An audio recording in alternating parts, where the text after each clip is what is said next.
Hello, I'm Daniel Weiss, your host, and you are listening to my podcast where my guests and I focus on topics of nutrition, active lifestyle for health and performance. No fat, guaranteed. If you are new to this podcast, I hope you will enjoy it, and if you are a returning listener, visitor, please make sure to rate the podcast on Stitcher or iTunes, as it will help me to grow our community and get interesting guests and introduce interesting topics in future episodes.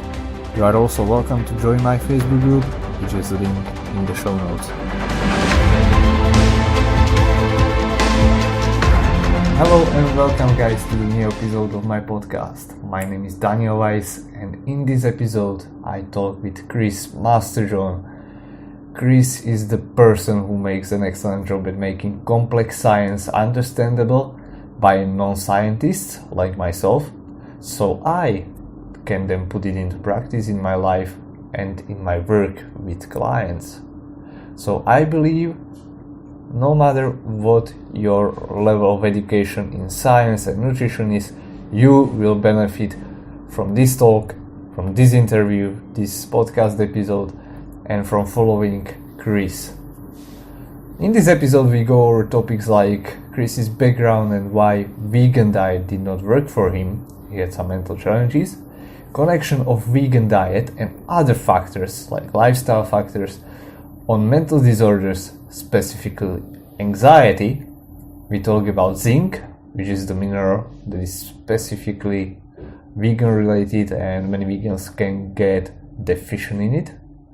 How to troubleshoot it. It might be the mineral that prevents you from building muscle even if you get enough protein, vegan or not. I speculate that ketogenic diet might hinder your ability to learn new things. Would you say that? Then we talk about omega-3s. Do we, vegans and also non-vegans, need to supplement it? And we finish by talking about joint supplements for athletes. I hope you will thoroughly enjoy this episode, and without further ado, I present to you Chris.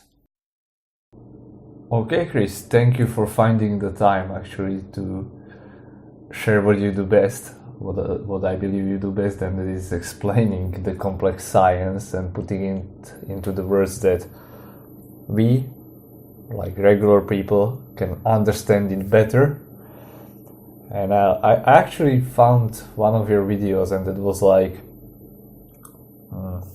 I think 2 years ago, and you were explaining this complex science of fat metabolism or something like that. I don't remember clearly, but you explained it in such a way that I could understand it without being, a scientist. Cool. So I really appreciate the work that you do. Awesome. Yeah, so can you tell us, or to the maybe some listeners who don't know you, a little bit more about yourself? Sure. I have a PhD in nutritional sciences. I spent a few years going down the standard academic track to, after I got my PhD, become a postdoc and do research, and then become assistant professor of health and nutrition sciences at Brooklyn College in Brooklyn, New York, which is the bottom rung of a tenure track full-time faculty member. And I did that for a couple of years, and then I left to do what I do now, which is basically work for myself as a full-time producer of educational content about nutrition. And the reasons that I got into this path are kind of a long story that take me all the way back to my teenage years. But to be brief, when I was a teenager, my mom had fibromyalgia. She was in pain every night. She was often not sleeping because she was in so much pain. I often was not sleeping because she was moaning in pain so bad that it kept me up. And she went on a health journey that took her through lots of things: macrobiotics, yoga, herbs, alternative medicine, tai chi, qigong, all kinds of things. And I don't know what were the magic ingredients, but I saw her really transform herself. And that's what initially got me interested, just seeing the power that diet and lifestyle can have over disease. That kind of got me in trouble. So I started reading a lot about diet and took my own diet in different directions. I did the Zone diet, than I did. I ultimately went vegan to save the earth, the animals, and myself. And while veganism did not work for me at all, I found out that I needed had over a dozen cavities, needed 2 root canals in a single session of the dentist. So my teeth fell apart. A couple other things fell apart, but the other thing that really fell apart was my mind. I didn't really realize how bad it had become until. Well, so what really happened to my mind was I had anxiety disorders when I was a teenager, but they were more like a nuisance to my life at that time. When I was vegan, they were basically tearing my life apart. So an example of a bad night for me would be I'd be afraid to eat anything in my house because I would think it was drugged or poisoned, and then I would inspect the seals on the packaging endlessly and not find anything wrong with it, and then just inspect it until I accidentally damaged it, and then be convinced that tear had been there before and the food was drugged or poisoned, and I'd throw it across the room in agony and starvation, and also just hating myself for not being able to eat. During that time, I don't even remember this for the most part, but my mom said that she took me to the emergency room some 7 or 8 times during the peak of a panic attack. So things were really falling apart for me. I wanted to fix my teeth, and I really didn't know that I could fix my mind. But I was working in the dining hall, and my boss gave me a pamphlet about raw milk, and that pamphlet talked about the work of Weston Price, who was a pioneer in nutritional anthropology, and who basically he traveled around the world documenting the nutritional transition from traditional diets to what he called the displacing foods of modern commerce: white flour, white sugar, syrups, and canned goods around the 1920s and 1930s, as those foods spread all over the globe, and documented how people's health just fell apart, not just their teeth, but their mental and physical health in general. Although he put a lot of emphasis on teeth because he was a dentist and a dental researcher by trade when he went into this. And I think the fact that people's health fell apart when they were eating those foods should not be surprising to most people. I think even vegans would agree about that. But what was surprising to me at that time as a vegan was what the people were eating who were healthy. And so these groups that were not eating the modern displacing foods of modern commerce, they were eating diverse traditional diets, but all of these diets, they had cultural traditions of putting emphasis on acquiring nutrient-dense animal foods like liver and shellfish, other organ meats, eggs, in some cases small insects and frogs, the full-fat dairy products. And I'm reading this and I'm thinking, even when I was an omnivore, I wasn't eating liver and I wasn't eating that much shellfish. And so that gave me the first consciousness that animal products could be really, really important to nutrition. But it also gave me a new appreciation of how bad the standard diet is and how you really have to kind of go out of the way of the standard diet to eat the best and most nutritious animal products. So I start changing my diet, and I'm really only conscious of the fact that I'm going to make my teeth better. And then I realized at one point, a few months into it, that there was this turning point where I was in the dining hall working, and this guy picked up a stack of plates and took one plate from the middle of the stack, and I gave him a funny look, and I walked away, and I think in my head, that guy's really weird. Why didn't he just take the plate on top? And then a few seconds later, I suddenly remembered that 3 months before that, I was doing that all the time. And in fact, I was doing worse things. Like I would take 20 minutes to pick out a glass that was clean enough to drink out from among, a bunch of clean glasses. And I realized at that point that I had, by accident, undergone a complete mental health revolution. Like I just felt like a completely new person, to the point that I had forgotten all of the craziness that had been plaguing me just a couple months before. So that's when I really got a very profound appreciation for the effect that nutrition can have on both physical and mental health. And that's what ultimately sent me down this path to become what I am now. Wow, that's a very well said, very well rehearsed intro, I would say. And it also translates into our topic because most of our listeners are basically vegans or vegetarians. That's basically the most of my audience, but not exclusively. And what I propose is, like you say, well-balanced diet. But many people are actually asked, like, what could be behind that some people can succeed on a vegan diet while the other cannot. And this has been kind of also interesting topic for myself to find out why these people who cannot succeed on the vegan diet, why that is. So what do you think? Yeah, so I mean, one of the things that should be fairly obvious, especially to a lot of vegans listening, is that, not everyone's experience with veganism looks like mine. Now, if you look at the incidence of anxiety disorders and depression and other mental disorders especially eating disorders, in people who are vegans and vegetarians, the incidence of those disorders is a lot higher. All of that is from observational studies that can't prove cause and effect. And so there's, quite a bit of controversy about whether veganism or vegetarianism is causing those mental problems, or if it's the other way around, or if it's some underlying factor that's causing both. So, one example of that might be that someone who has a personality trait like perfectionism is, in one context, that perfectionism might just make them do really good work. And it's just a variation in their personality and how they approach things.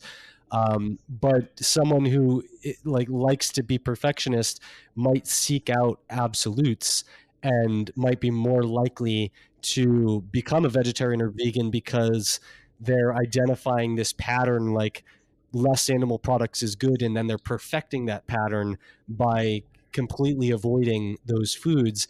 And you can imagine that as a personality trait, maybe to some magnitude, perfectionism just makes you do good work. But at some magnitude, it can make you completely obsessed with certain things.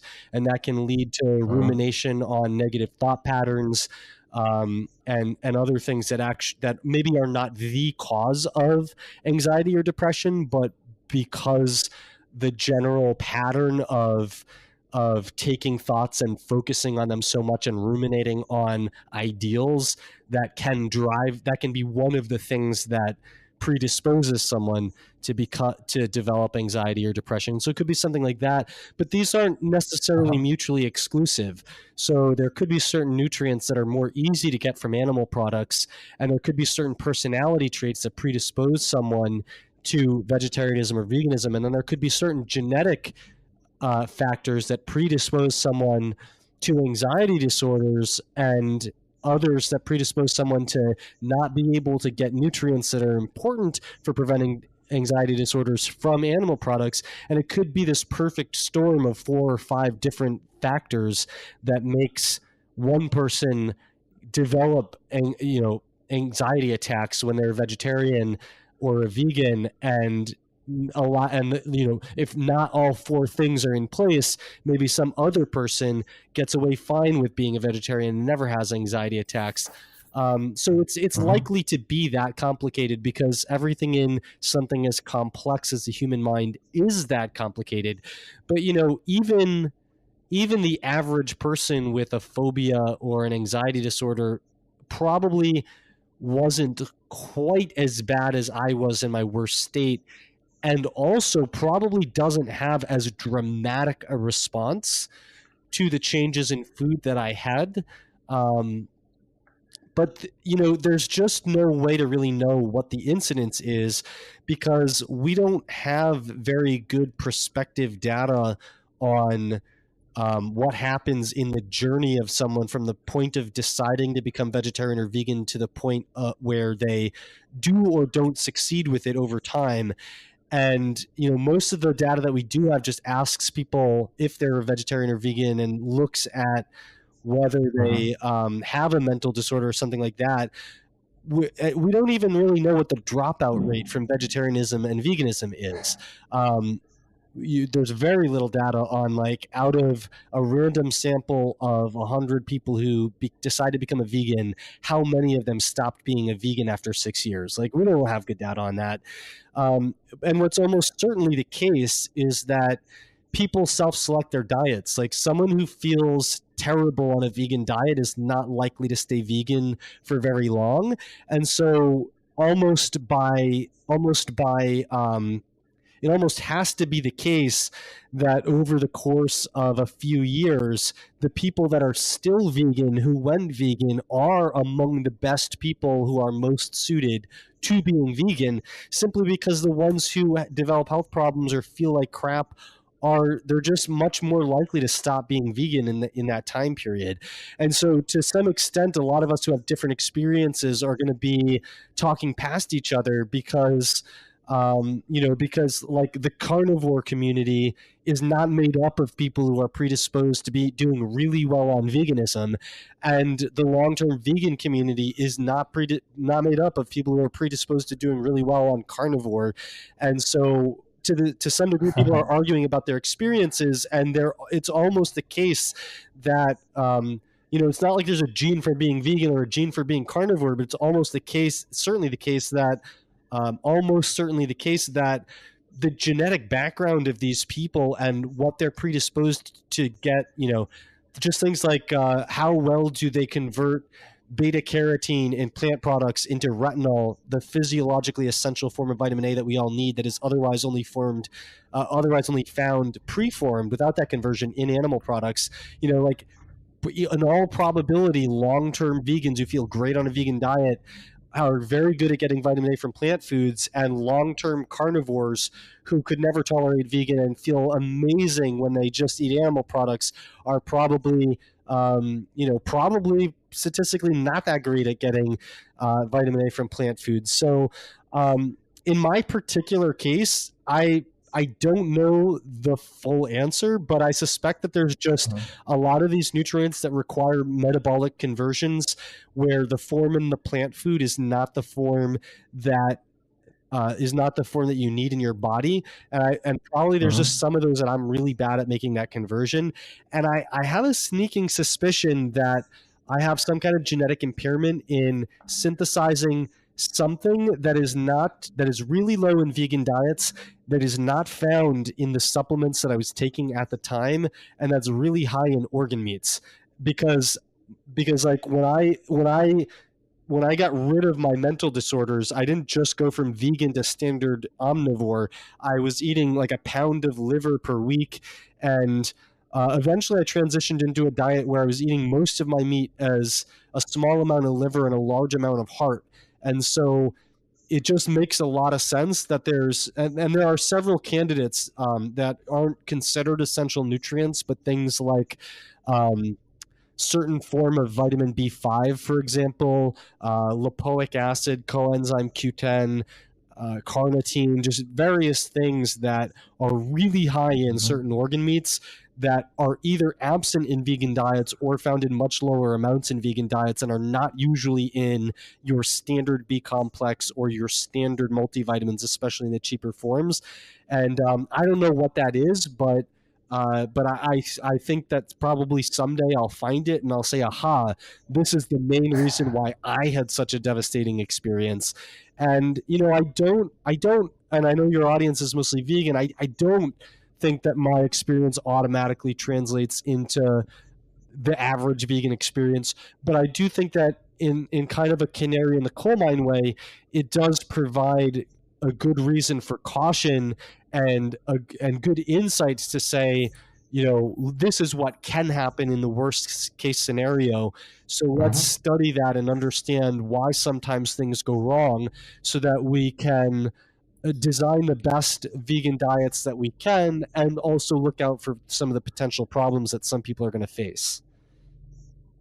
Yeah, that was an exhaustive answer, and you brought a point that I've never heard before. regarding this predisposition, or whether the egg or the chicken was the first, which came first in that case. Yeah, So, there was a really interesting study that challenged the idea that vegetarianism and veganism comes first, and there's like 8 studies out there on this topic, and only one of them attempted to do this. But what they did was they asked the people, they probed their clinical history to see when the onset of their mental disorder was, and for the most common ones, like I think this was true of anxiety disorders. The anxiety disorders, they occurred before the person became vegetarian or vegan, and so you can look at that and say, well, that means, like, if the anxiety disorder came first, then veganism can't be the cause. But that's not really a useful way to look at it, because if you look at my case, you would also say that the onset of my anxiety disorders was years before I became a vegan.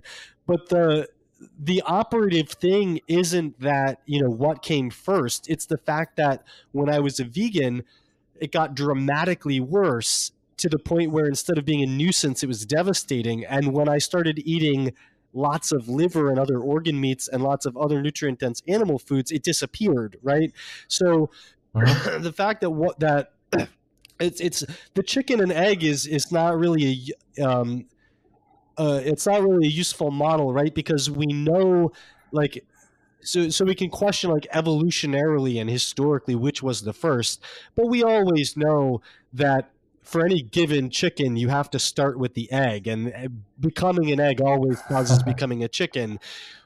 Whereas in this case, it's like the state you were in at your worst state of anxiety disorders had many inputs into it that were all important to get there, and no one stands out as the cause of the other.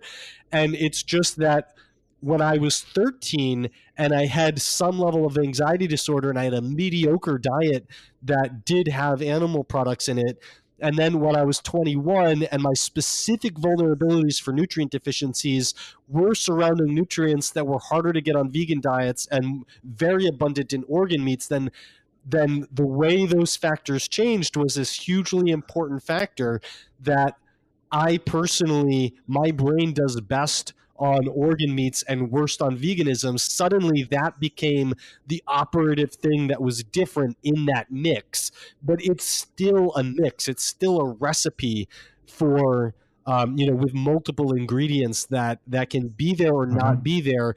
And to have a devastating, intense mental disorder is a completely different situation to be in than to have a mild anxiety disorder that is a moderate nuisance. And so it's almost like the chicken and egg question is not adequate. The chicken and egg is always posed as an either or question, and rarely in any biological phenomenon are either or questions good questions. Sometimes they are, but most of the time they're really bad questions, because everything in biology is so complex that it's almost always both and the real question is to what degree. And when you're talking about mental health, it's even more complex, because the brain is like the most complex thing in biological systems, and there's this epiphenomenon of the brain that we call the mind that is independently important, right? Like in these mental disorders, like, you can coach someone out of a panic attack because how they think about the panic is incredibly important. So there's this whole other layer that enters into the mind on top of that incredibly complex biology.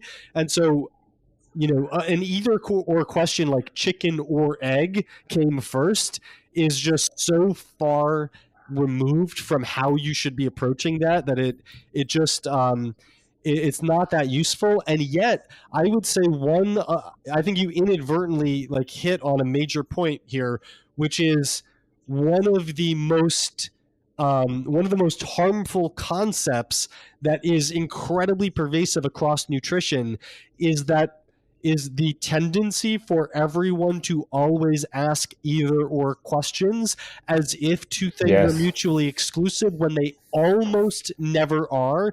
And they almost always, by very nature of posing the either or question, are guaranteeing that they are getting a wrong answer and a misleading one because they have posed the question wrong in such a fundamental way. Yeah, I completely agree on that. And yes, people like to see things or try to find things like black or white, which and especially like you mentioned, I think in the field of nutrition, as I see it, is like we sometimes try to zoom in into some things, like for example, certain nutrient which causes something. We try to zoom in so much that we miss forest for the trees. And yeah, so basically this brings us into the whole new picture that maybe or probably most likely it is that there were like several different aspects or factors that affected the outcome. It's always multitude of things, and because we are not isolated organism living in an isolated room or isolated area, and there are so many different factors. So for example, just when we think about like we try to isolate some food or certain nutrient that might cause anxiety or some heart attack or whatever, and we try to isolate which nutrient it was that triggered it, and we forget that there might be like factors like lifestyle factors, CNS response, or whatever else. Yeah. And actually, my friend asked this question like, what is the link between cholesterol and anxiety? And he thinks that his CNS got more sensitive on a vegan diet.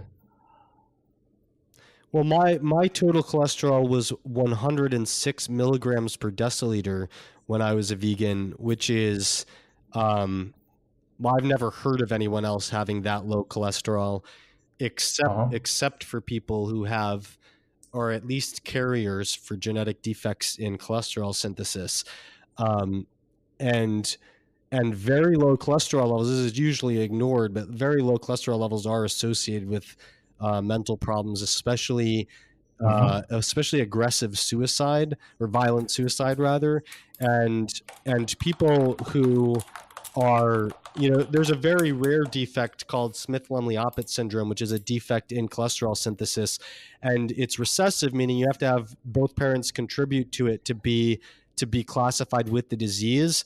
The people who are carriers, who are 1 to 3% of the population, they have very low cholesterol levels and a much higher rate of violent suicide.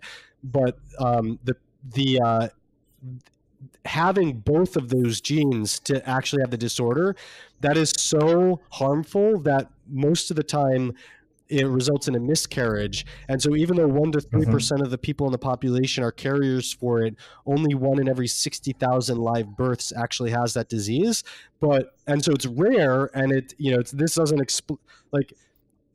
this isn't, you wouldn't expect to encounter this among your friends, but it's insightful for the importance that cholesterol plays. And one of the things that you see in that is, among the many problems that result, there is a very high rate of mental degeneration. There's autistic behaviors, mental retardation, self-injurious behaviors, aggressive behaviors. And so you can kind of see that spectrum where the mind and the brain is very held back if you have a very extreme defect in cholesterol synthesis. And then when you're kind of in the middle, where you are a lot worse than the average person at making it, then you just, it's not anywhere near as bad, but you still are predisposed to mental problems. And then the most interesting thing about that is that there's actually an FDA-approved cholesterol supplement to treat Smith-Lemli-Opitz syndrome, and it does improve all of the at least leads to some improvement, if not a lot of improvement, across the board there. So I suspect that there are probably, and I might be a case of this, I suspect that there are probably some people who don't do good on a vegan diet because they benefit from dietary cholesterol, even though it's not an essential nutrient. If they're not very good at making it, they may bring themselves more into the normal healthy range of cholesterol levels by eating cholesterol. And that could be one reason why some people don't do as well on a vegan diet. Yeah, definitely. And I think that, for example, in your case, just without studying it or anything, I think it could be like a response to like certain predispositions, like you mentioned, but it can be also like the other factors like stress and maybe CNS response, or what is your state of central nervous system, and who knows what else, right? So yeah, I mean, there are definitely things like I have a high level of baseline anxiety. It's been kind of a constant personality trait. I have a very high IQ, and a high IQ is associated with mental disorders, probably for like just cognitive reasons, like you think too much, and that gets you in trouble sometimes, but also just the demand of the brain for nutrients. I don't think we really, the brain's only 2% of the body's weight, but it's consuming like 30% of the body's energy, and I don't think it isn't well studied, but I very, very strongly suspect that people who think more and who engage in a lot of learning have a lot higher needs for brain related nutrients, because you just like think of like everyone learns, right? But some people devote their whole life to learning, and that's their primary vocation, which is where I am right now. And I mean, every student is kind of like this. But even a student who's a lot better learning and like learns a lot more easily is probably laying down synapses at connections between neurons at a higher rate than someone who studies a lot but doesn't learn as well. And even besides the number of synapses, like there's also just like learning also involves like pruning the synapses, and all this stuff that you do to make efficient learning is very energy intensive, and you run through a lot of nutrients making neurotransmitters, and everything's turning over at a higher rate.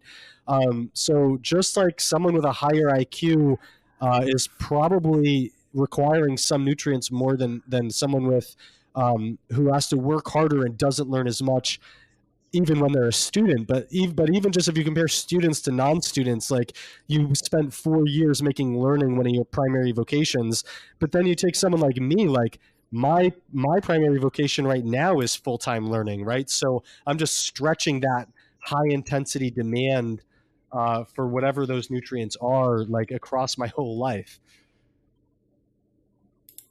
That's an interesting point, actually. So it's basically like learning on steroids on one side, and we can also associate it, or the other part would be people who train like physically. So it's like a very similar thing in that way, right?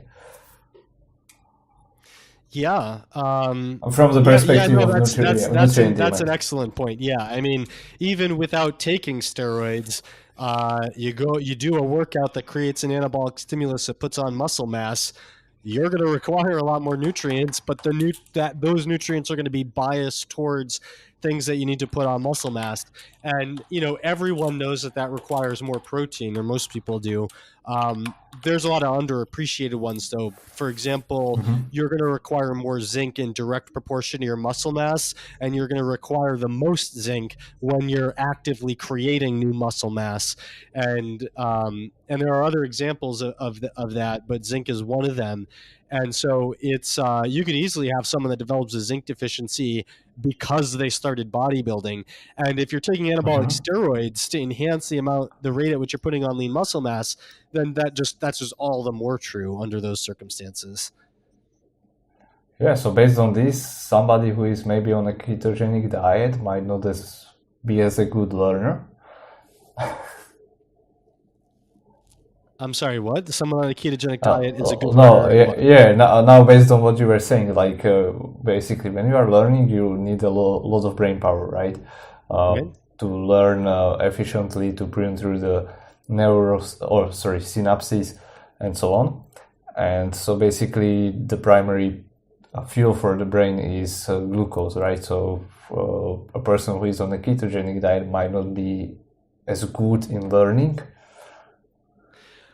That's possible. I think that would need studies. So, I mean, one Yeah. thing that's clear is that on a ketogenic diet, the brain adapts its metabolism to run on less glucose. So I'm not sure what impact that would have on learning. I think one thing that's quite interesting is that you need glucose to make the neurotransmitter glutamate, and you definitely need glutamate for learning, although you also need other neurotransmitters. And glutamate is a stimulatory neurotransmitter. GABA is an inhibitory neurotransmitter. And one of the there's a lot of effects of the ketogenic diet on the brain that are controversial. One thing that I think deserves the least controversy is that it elevates the amount of GABA in the brain and it lowers the amount of glutamate in the brain. And it's actually decreasing, like the total, like the sum of those two neurotransmitters is decreasing. You need glucose to make both of them. But the balance is increasing in favor of GABA and decreasing in favor of glutamate, which is going to have a calming effect and is probably going to generally slow brain activity. And in fact, ketones slow brain activity to some degree too. They don't just do this, but they also act on GABA receptors to slow brain activity. And in fact, one of the early theories on why the ketogenic diet was successful at treating epilepsy back in the 1920s was that ketones acted as an anesthetic. And if you look at anesthetics, they're generally shutting down the nervous system in some way that relates to GABA. And not only do ketones elevate brain GABA levels, but they act on GABA receptors to enhance how powerful that GABA is in slowing down the brain. And you can actually anesthetize. There's a study where they anesthetized tadpoles with ketones by just dumping the ketones on the tadpoles and characterize like what concentration do you need to act as an anesthetic. And one of the early theories was that diabetic coma was actually a state of anesthesia from elevated ketones. And it's probably more complicated than that, but there's some truth to that. So, I don't know what impact that has on learning. It probably depends on a number of factors. So, for example, if you take the average person who doesn't have any brain problems, that might slow learning because you're slowing down the speed of the brain. But then again, on the other hand, there's a lot of psychiatric disorders and neurological disorders that are associated with elevated brain levels of glutamate. And when glutamate gets too high, it can actually be toxic to brain cells. And so for those people, they might have better learning on a ketogenic diet because they're actually fixing some fundamental problem, some fundamental imbalance in their brain that the ketogenic diet just happens to be good at fixing. And so, if you have elevated brain levels of glutamate and poor GABA levels, then you, as an individual, might learn better on a ketogenic diet.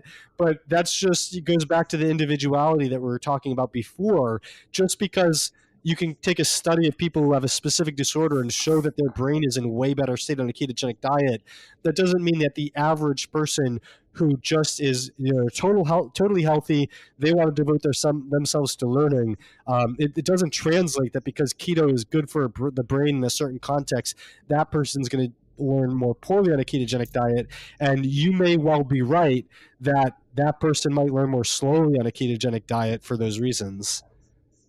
Yeah, I really love that because we always need to interpret these things in a certain context and not just take them as an isolated example. So yeah, this was just like a speculation based on what you were saying, so nothing specific. I just wanted to know like if there would be maybe possibly some connection.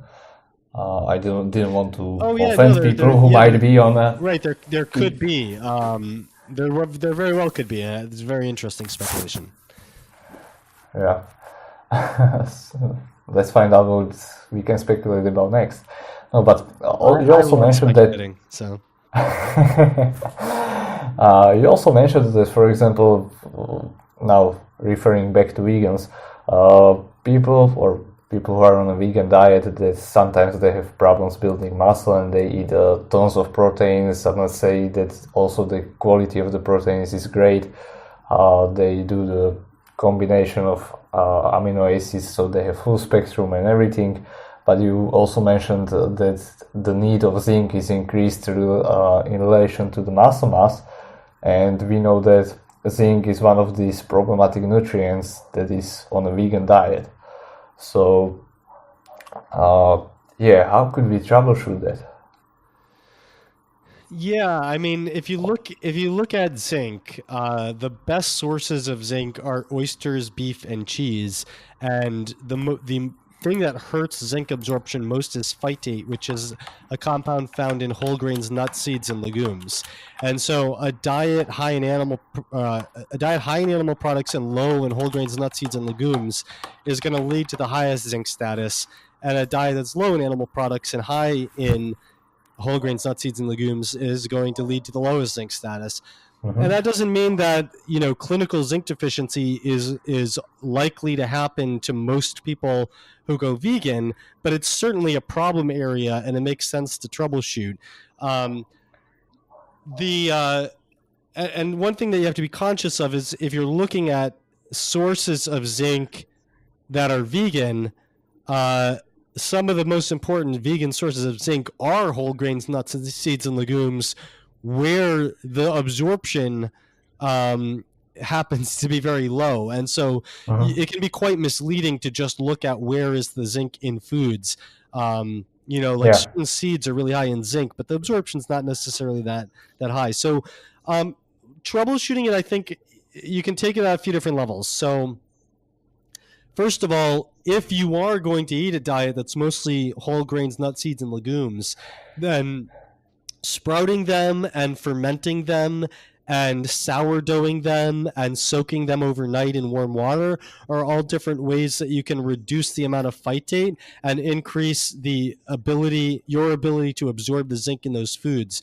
So if you're eating, and nowadays it's actually pretty easy to buy sprouted versions of these things in the store. So you go to a health food store, or you go on Amazon, or you go to Thrive Market for mail order, you will find sprouted legumes, you will find sprouted seeds, you'll probably find sprouted nuts, and opt for those things. Those are going to be better sources of zinc than the unsprouted versions.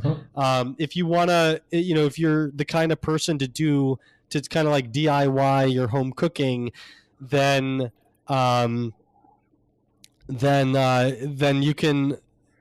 you can look up recipes for sprouting, look up recipes for soaking, look at recipes for sourdoughing, and just start incorporating those practices into your home kitchen. Then of course, like, I think one thing that I'm not here to tell anybody to change their ethics, but I think one thing that it makes sense to do as a vegan is to think carefully about why you're a vegan, because for many people who are very drawn to veganism, the goals that they're trying to satisfy by being vegan, you may be able to bend how you approach that a little bit and satisfy the same goals. So, for example, if the single way to articulate your goal is that you want an absolute abstention from anything that qualifies as an animal product, then no, there's no room to bend your ethics in the way that I'm about to describe.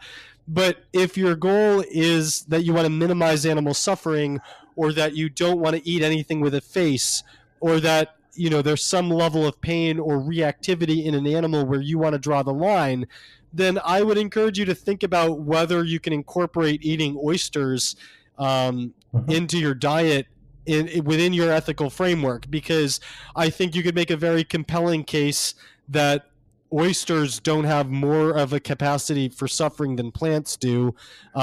even plants don't have a zero capacity for suffering. There's increasing evidence of that.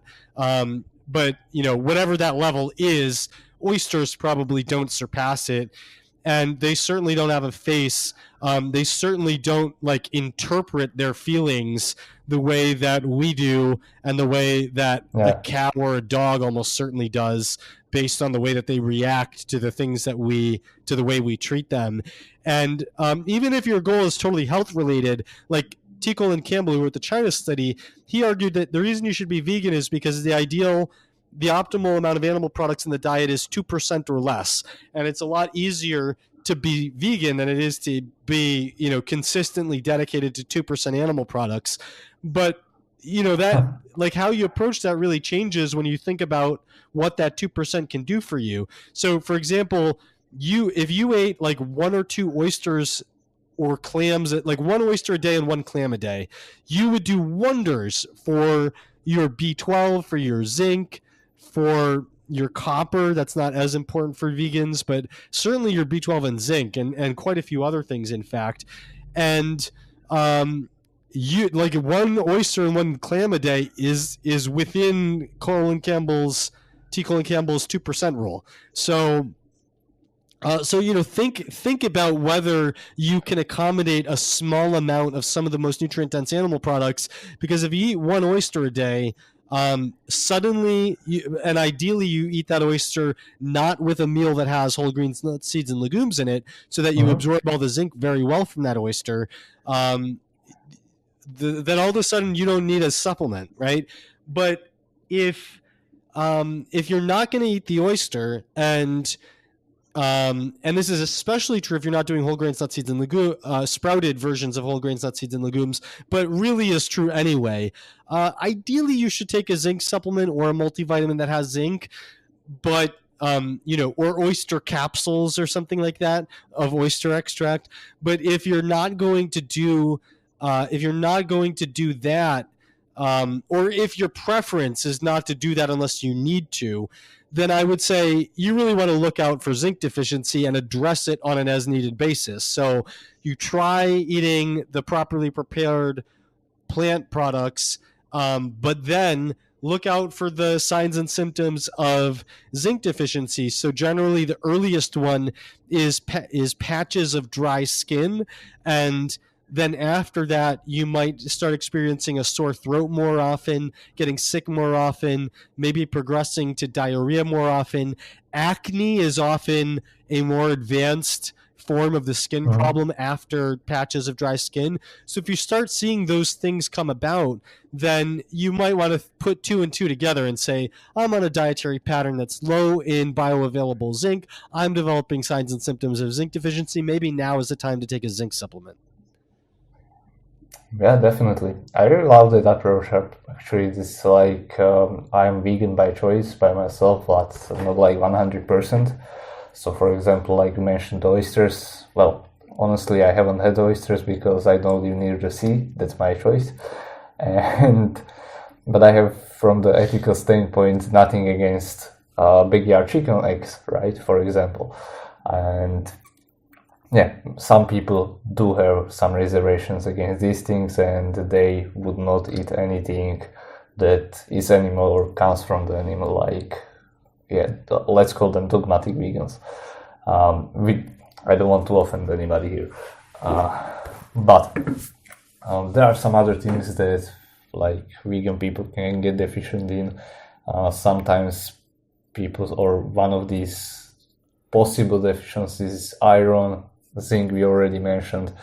There could be some other things like iodine. I think oysters are also a good source for iodine. Yep. Yeah, so this could be another thing. You mentioned vitamin A, and let's speak about maybe omega-3 fatty acids, because there is a lot of argument, and I got into a lot of argument with vegans that propose that you can get all the omega-3 like EPA and DHA forms through converting them from ALA, but I'm not I don't agree with that, because I think there is a big personal variety when it comes to our conversion. My friend who is very good with nutrition, he eats like plenty of ALAs, not supplements, ALA rich foods like flax seeds, chia seeds, walnuts. He's sprouting them, but still he has pretty low EPA and DHA based on his blood works. So this could be an issue. Yeah, so there's a couple things that are relevant here. So first of all, the form of the omega-3 fatty acids that is definitely physiologically essential is DHA. I believe that, you know, a lot of people would also say EPA. I would question that, and I would kind of put that in the controversial category. But definitely DHA is essential to be in your body, and there's no evidence that alpha-linolenic acid from plant foods is physiologically essential. On the flip side of that, same thing is true of the omega-6 fatty acids. Although health-focused people tend to think we get too many of them, I don't agree with that either. And it's also the case that arachidonic acid is the omega-6 fatty acid that you need. Linoleic acid is the version that you get from plant foods. And arachidonic acid is also, I would throw that in with zinc as one of the things that you definitely need more of when you are growing or putting on new tissue. And so if you look on Amazon and you search for arachidonic acid, you'll find it as a supplement geared towards bodybuilders. And whether it helps with bodybuilding is controversial, but one thing it probably definitely helps with is if you're bodybuilding and you start noticing patches of dry skin, that could be arachidonic acid or zinc or both. And so that, you know, that's another one that goes in that bucket. But anyway, so the issue here is the forms that we're getting in plant foods are not the forms we need in our body. Same thing with vitamin A. The form in animal products is a form that we do need in our body, and we have to make that conversion. And some people vary on that conversion just on the basis of genetics, and there's nothing they can do about it. But even people who have good genes for it are going to vary on other things. So, for example, biotin, which is a B vitamin, and vitamin B6, another B vitamin, are needed for the conversion. And if you don't have enough of either of those, then you don't have enough. Sugar hurts the conversion, so if you are not avoiding sugar, that could be an issue. Reheated vegetable oils hurts the conversion, so if you are not avoiding fried foods, that could be an issue. You need enough calories, protein, and carbs to boost the conversion, and out of the three of those, protein is the one that's likely to be limiting for a vegan. So just by eating less protein on a vegan diet, you might be worse at that conversion. Diabetics and people who are insulin resistant or overweight have lower conversion, and so, you know, veganism doesn't cause those things, but still vegans can be overweight or can be diabetic, and so that is another thing that comes up. Calcium deficiency hurts the conversion. Vegans have lower calcium intakes. Zinc deficiency is in the maybe category that might hurt the conversion, and vegans have lower zinc intakes. And then remember, all of that stuff, regardless of all those things, your genetics impact the conversion. And if you just have bad genetics for this, and these are like, there's a handful of genes that I call the don't be a vegan genes, and the genes for poor conversion are in that bucket. Now, this is a little bit more complicated because you can get vegan DHA in the form of algal oil as a supplement, and you can get arachidonic acid that I think is vegan. I'm not 100% sure about this, and I would check with the manufacturer, but it's derived from a fungus, and so it's not an animal product. And whether there is like animal products used in some part of the supply chain to produce that supplement, I don't know. So I would check, you know, if you're very concerned about whether it's 100% vegan. I would inquire with the manufacturer of these supplements, but it might be vegan, and the basic substance is not an animal product. So in theory, you can get these fatty acids using supplements as a vegan, and I would do that if I were a vegan, because, you know, instead of taking a bunch of ALA, because it's like an insurance policy. Like, maybe you're a good converter, but maybe you're not. Sort of like you get health insurance because, you know, like maybe you're not gonna get multiple sclerosis next year, but you don't know, and you don't want to be you don't want to be like in debt hundreds of thousands of dollars if you get some diagnosis, some crazy thing, or if you get, you know, half run over by a truck and need like every possible, right? Like, it's just an insurance policy. Even if you don't know that you're deficient and you're not sure what your genetics are, and you're not sure how your biotin, B6, zinc, calcium, sugar, and insulin and all those things collide to make you a good converter or a bad converter, just getting a little bit of that thing that you need in your body is an insurance policy against being a bad converter. And when you don't know the details, and most of us don't know all the details, take the insurance policy, you know? And I think this would apply to... While we're on this, I want to add that, and we don't have to go into detail about all of them, but there's a collection of vitamins that you would put in this category of vitamins that require metabolic conversions from the forms found in plant foods to the forms found in animal products. And we've talked about vitamin A. We've talked about the essential fatty acids, omega-3 and omega-6. I would also put vitamin B6 in that category. And although it's a little bit more complicated for niacin, because all forms of niacin require metabolic conversions, the majority form in plant products requires more metabolic conversion than the majority form in animal products. So that kind of fits in a gray area for that category. And then finally, there's vitamin B5. Actually, vitamin K kind of fits in that category, sort of, in that vitamin K2 is one of the essential forms that are needed to be in our bodies. That you can argue about exactly how to formulate that sentence to be completely accurate, but it's definitely better for us if we're more likely to be better off if we get vitamin K2 in our diets.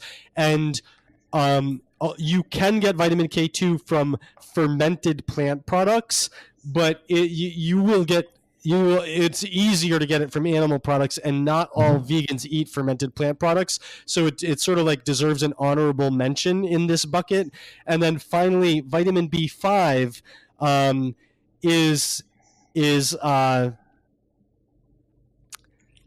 essential for metabolism of others. So vitamin B5 deserves an honorable mention, as we mentioned this category also, because it requires many steps of metabolic conversion, no matter where we get it from plant or animal products.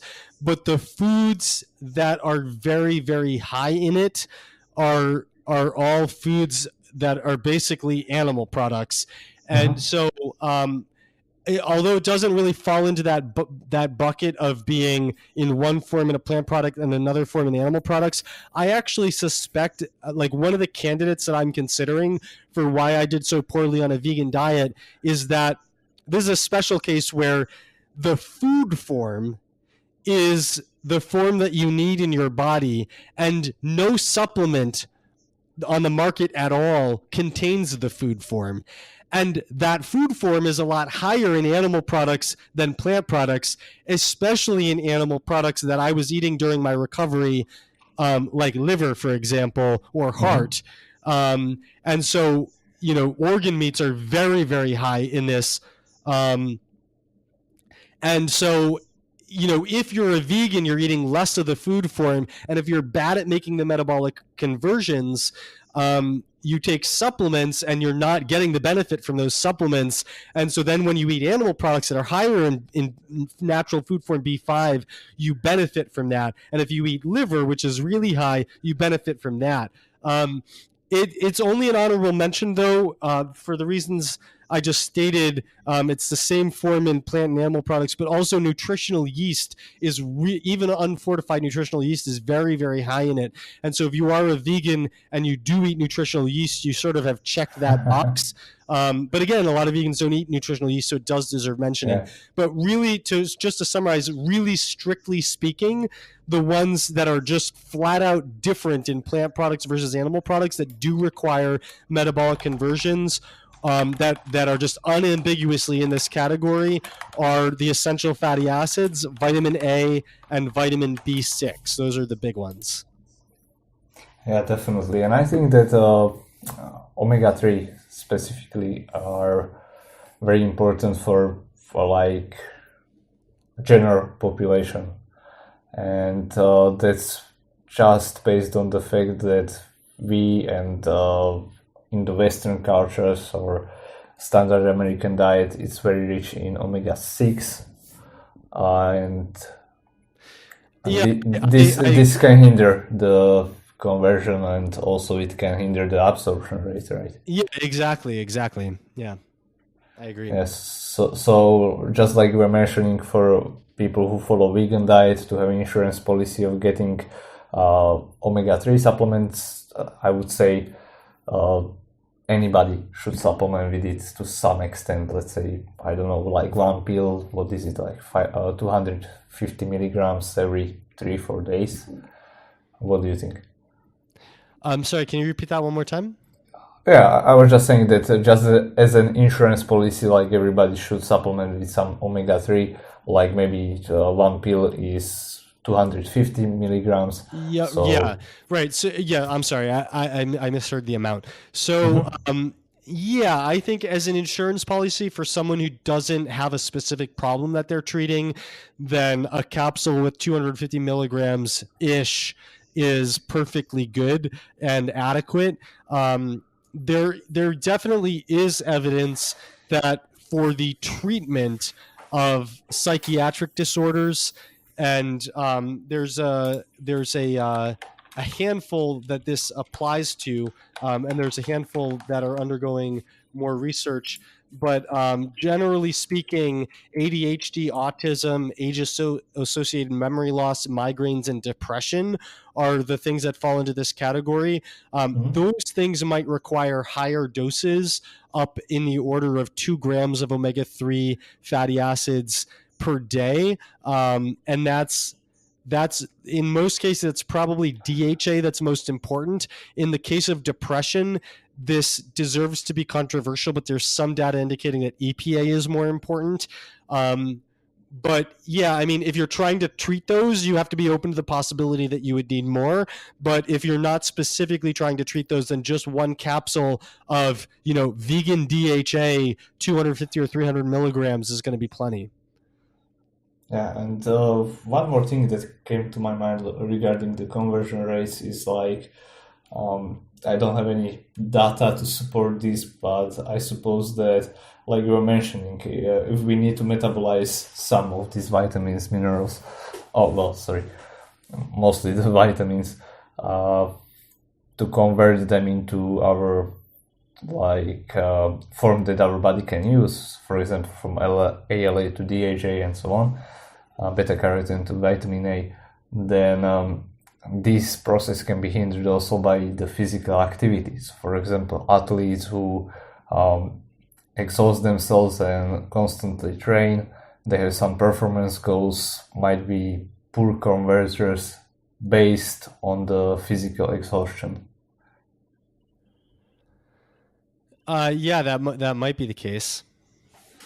Yeah, and also caloric deficit too, because athletes are often intentionally or unintentionally eating in a caloric deficit, and that hurts the conversion too. Yeah, definitely. Okay, there was one more thing I wanted to ask. I don't know how much time you have. I got a little time. Okay, so basically this is like a little bit controversial topic regarding the joint supplements.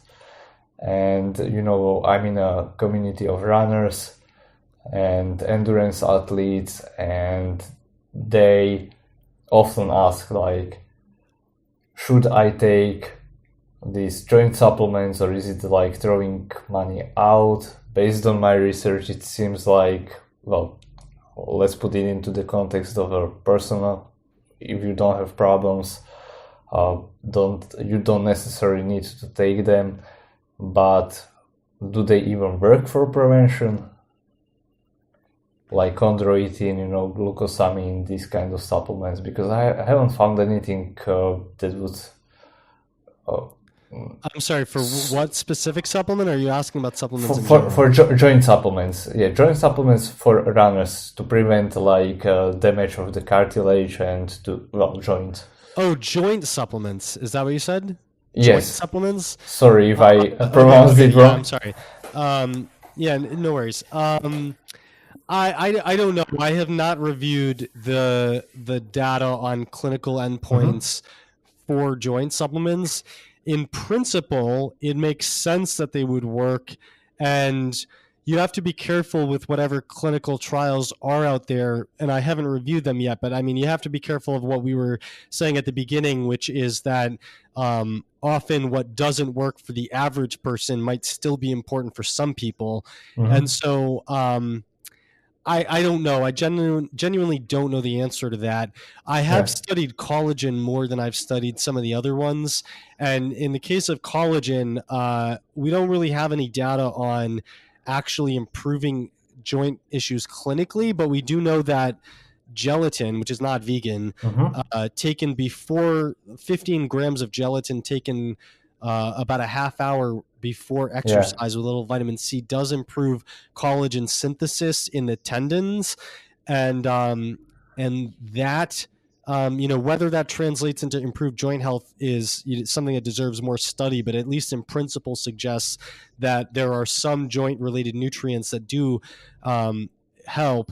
And actually that brings up another important point indirectly, which is that if there are clinical studies, and again, I haven't looked at them, but if there's clinical studies, one thing you want to ask is, what about the timing of that? Because to get nutrients into your joints, you really want to take them like a half hour before you exercise, so that the blood levels are starting to peak when the blood starts flowing through the joints more effectively, because unlike muscle, where muscle is a very metabolically active tissue, and if muscle wants something, it's going to take it.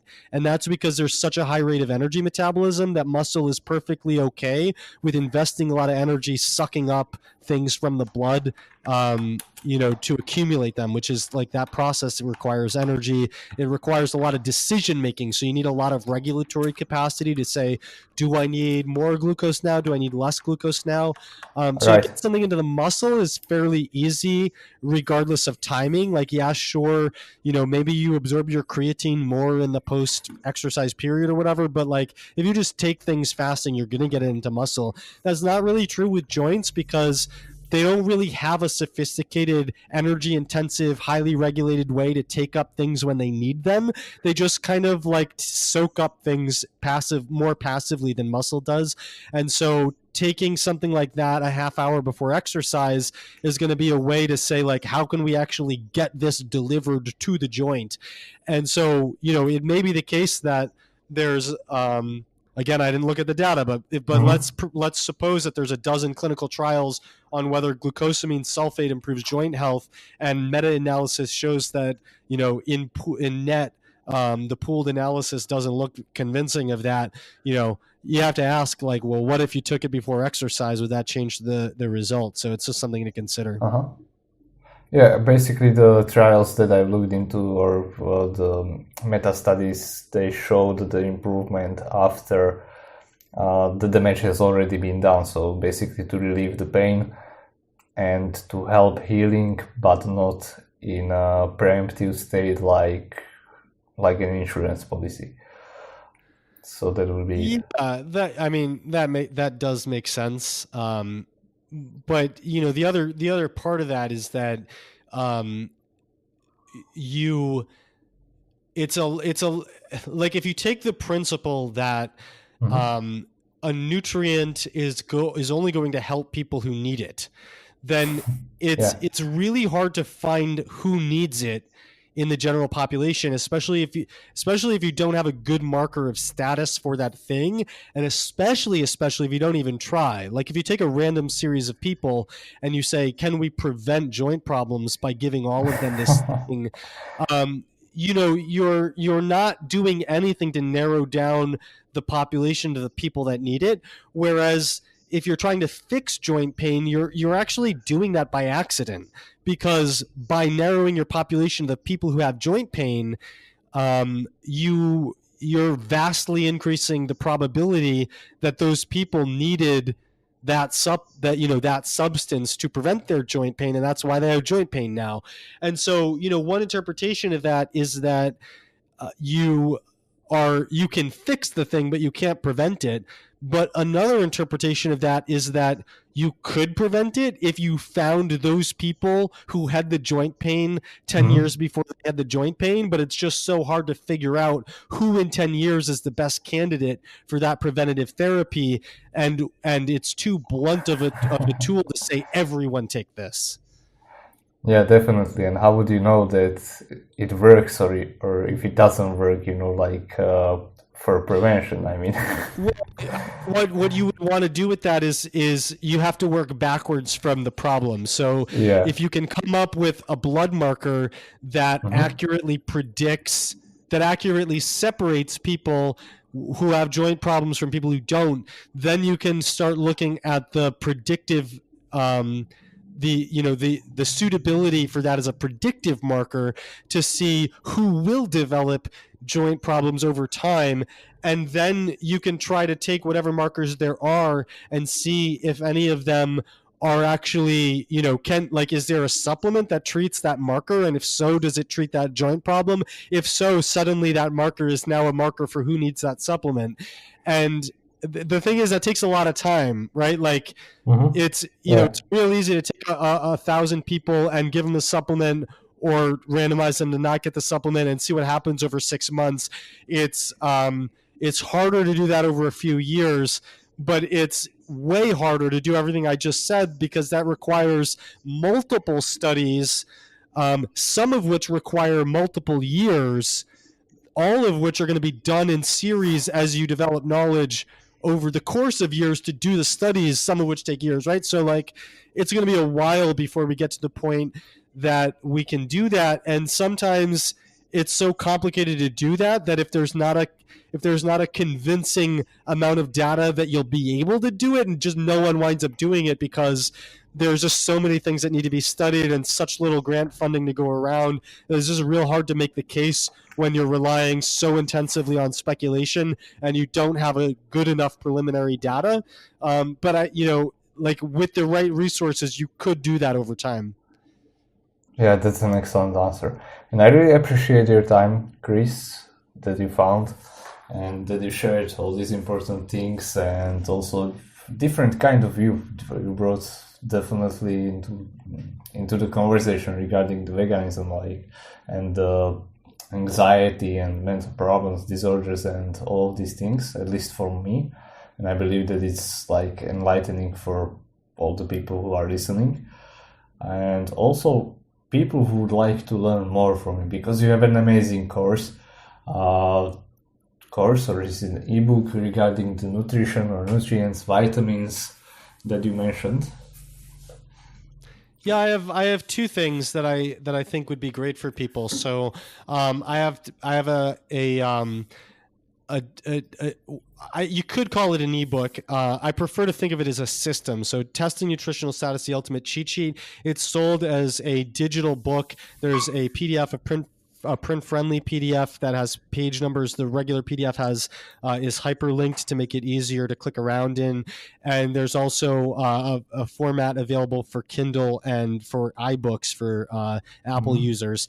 And this is basically a comprehensive system for managing nutritional status that the reason I don't think of it as a book really is that it's 78 pages long, but it's really designed to be more like walk your hand through the practical aspects of assessing your nutritional status, and you really could get by with reading 5 or 6 pages at first. And so it basically helps you look at what are the resources that you have available to you. Are you limited with how much money you can spend, or are you limited with how much time you can spend, or are you willing to commit unlimited, time and money to it? You pick one of those options, and then you go through either focus, like the comprehensive version of comprehensive approach, I call it, does a comprehensive lab screening, plus looks at all your signs and symptoms, plus looks at a dietary analysis and a few aspects of lifestyle analysis, and then gives you the probability that, if this value is off,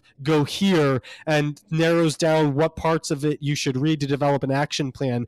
If you want to save time, you skip the dietary analysis and you just use the lab testing at first, and you only use the dietary analysis when it becomes important to do it for making certain decisions. If you want to save money, you skip the comprehensive lab analysis because that can be very pricey, and you rely on the other things, and you only use lab testing when it's going to help you make, in a very narrow way, when it's going to help you make key decisions to develop your action plan. And then it holds your hand, walking you through developing an action plan and monitoring the efficacy of that action plan. And that goes for $30, and I'm giving your audience can use the link that you'll put in the show notes, and the discount code there. You can get 20% off as a special offer for your listeners. And then the other thing that I offer is the Vitamins and Minerals 101 course. This is completely free, and this is very different. So the cheat sheet is a practical system that holds your hands through a process. This is a course that is designed to be educational. So there is no value of skipping between lessons here, really. It's really like, if you are curious, and I think the ideal candidate here is someone who considers themselves a beginner and wants a gentle, easy, fun way to advance from being a total beginner to an intermediate nutrition geek. And so this is one a day, either through Facebook Messenger or email. You get an email. You get a series of Facebook messages or an email that gives you, maybe a 5 or 10 minute lesson on each nutrient, why it's important, how to get it from food, how to know if you need more or if you're getting too much, whether you should think about getting a supplement. And it also covers special cases, like if you are a vegan, here's what you should be thinking about for this nutrient when it comes up. So I don't have a vegan section for every nutrient, but when it is important to vegans, when it stands out for veganism, I do note that. And it's not geared specifically to vegans. I do the same thing, like when it's harder to get on paleo, when it's harder to get on keto, when it's harder to get on carnivore, whenever it's harder to get on a popular nutritional trend or lifestyle or dietary approach, I will note that there. And so I think the vegans in your audience would be very interested in that. And the difference between email and Facebook Messenger, you don't really have to pick one or the other. You can do both, but the email is a little bit more traditional. The Facebook Messenger is a little bit more cute, funny, has more emojis. It's a little more interactive, and it's taught by Chris Masterbot, my baby bot. So if you want like the funner version, do the Facebook Messenger, but you can do both. And in the show notes, people can sign up for either of those there. And so it's really designed for someone who has no more science background than high school, but does have a curiosity where they would really actually enjoy learning about each individual nutrient. And for someone who's a total beginner, like never looked at nutrition before, this is great for being a fast track course to go from beginner to intermediate. But even though that's like the primary person it's designed for, there's lots of people who would consider themselves intermediates and experts who are taking it and who are loving it, because even though they know 90% of what's in it already, they're getting there's getting these little tiny nuggets each day where they're like, either A, oh, I forgot about that, or B, wow, I have an RD. I'm a registered dietitian. I have a PhD in this stuff, and I didn't even know that. And so it really is good for everyone, and it's totally free. So sign up for that. Yeah, I mean, for anyone who's wondering if that's free, why should I pay? Why should I take my 20% discount on the cheat sheet? And the answer is, the course doesn't go into lab testing. It is, even though it's practical in nature, the way it's organized is very educational. It's like you do it because you're curious about each thing and want to learn about it. The cheat sheet is sort of designed like, how do I get my hand held through this, through like managing my nutritional status in a systematic way where I spend the least time on it, and how do I come back as a desk reference to easily, quickly find a specific answer to like why my skin is doing this. Like that really hardcore practical thing is what the cheat sheet is about. Yeah, and that's what I wanted to point out. It's talking about the bot, the Facebook bot. I took it, or I was following it, and like you said, it's cute, funny, with lots of emojis, and I don't consider myself a beginner, but I learned a lot. And one of those things was aforementioned vitamin B5, and it's like interaction with B7, for example, and other things. So I can only recommend it. And as I understand the difference between this and the nutritional cheat sheet is that one is just, let's say, the learning and the theory, but there are a lot of vitamins and minerals that their deficiency can be, let's say, the same, or symptoms are the same for deficiency or overuse and so on. But the cheat sheet actually walks you through how you should, what kind of lab test you should get done, and how to put it into practical perspective, right? Right. Yeah, exactly. So that will be it. Anyway, guys, thank you for listening. You will find all the important links that we mentioned throughout the course in the show notes. And I once again appreciate your time, Chris. It was a great talk. Thanks, Danny. It's great to be here. Now, if you liked this podcast, if you resonated with it, with the information that I share, that my guests share, please share it with people who could benefit.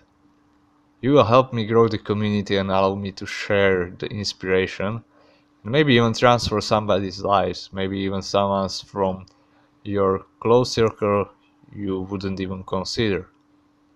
And to stay in touch, you can join my Inner Circle community on Facebook, where I post quite often, or you can subscribe to my weekly newsletter, where I share things that I learned throughout the week, and these are from the areas of mind, body, and spirit. So usually I share something that I come across regarding nutrition, because that's what I'm really passionate about, because I transformed my life in terms of nutrition and fitness, and I'm really passionate about this stuff.